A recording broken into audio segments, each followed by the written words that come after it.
আমি তো বলেছি সরি, কথা শেষ করেছি, পরিচয় দিয়েছি, আপনারা এই যে আমাদের আঘাত করছেন।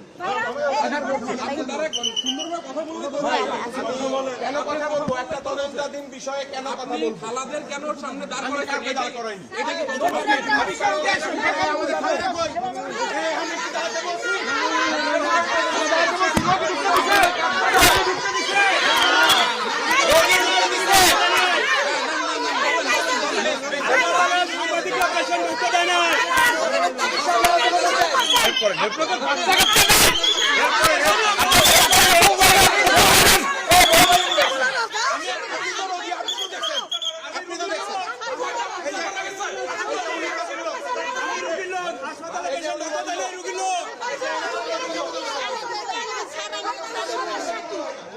আমি